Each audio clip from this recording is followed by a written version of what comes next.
जय श्री हरि, जय माँ लक्ष्मी। भाइयों और बहनों, आज हम सुनेंगे आंवला नवमी की अद्भुत और फलदायी कथा, जिसे सुनने मात्र से पाप कटते हैं और घर में सुख शांति आती है। कहा गया है, कार्तिक मास जितना पवित्र है उतनी ही पवित्र होती है आंवला नवमी की पूजा। बहुत समय पहले प्राचीन भारत में एक अत्यंत धर्मपरायण ब्राह्मण दंपति रहता था।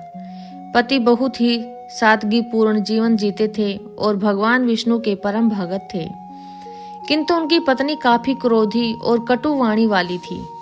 वह घर में आए मेहमानों का अपमान कर देती, भोजन में कंजूसी करती और दान पुण्य से दूर रहती थी। पति ने उसे कई बार समझाया, सुनो, दान और धर्म से ही घर में सुख आता है। कटु वाणी से घर के देवता रूठ जाते हैं, परंतु उस पर किसी की बात का कोई असर नहीं होता था।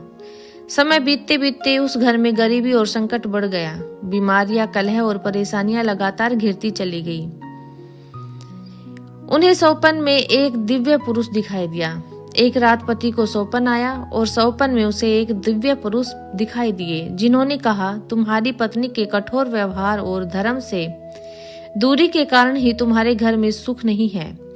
परंतु यदि तुम्हारी पत्नी आंवला नवमी के दिन आंवले के वृक्ष की पूजा करे और 12 परिक्रमा लगाए और उनके मन का मैल दूर होगा और धन धान्य सुख समृद्धि फिर से प्राप्त होगी। इतना कहकर सौपन से वह दिव्य पुरुष गायब हो गए। अगले दिन सुबह ब्राह्मण ने पत्नी को सौपन बताकर विनम्रता से कहा, हम प्रयास कर देखें, शायद हमारी किस्मत बदल जाए। पत्नी पहले तो नहीं मानी, परंतु मन के किसी कोने में सुधार की इच्छा जागी और वह आंवला नवमी के दिन नहाकर सुंदर वस्त्र पहनकर आंवले के वृक्ष के पास पहुंची। उसने वृक्ष पर जाकर जल चढ़ाया, गंध, चावल, फूल, दीपक, रोली चढ़ाई और प्रणाम कर 12 बार परिक्रमा लगाई।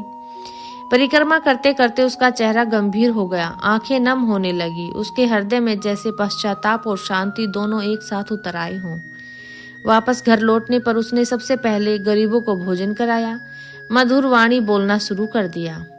उस दिन घर का वातावरण पूरी तरह बदल गया।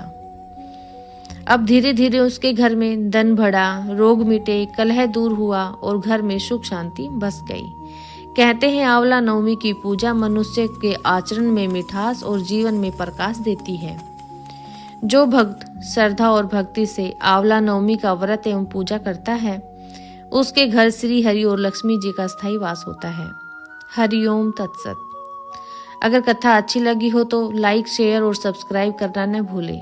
जय श्री हरि, जय माता लक्ष्मी।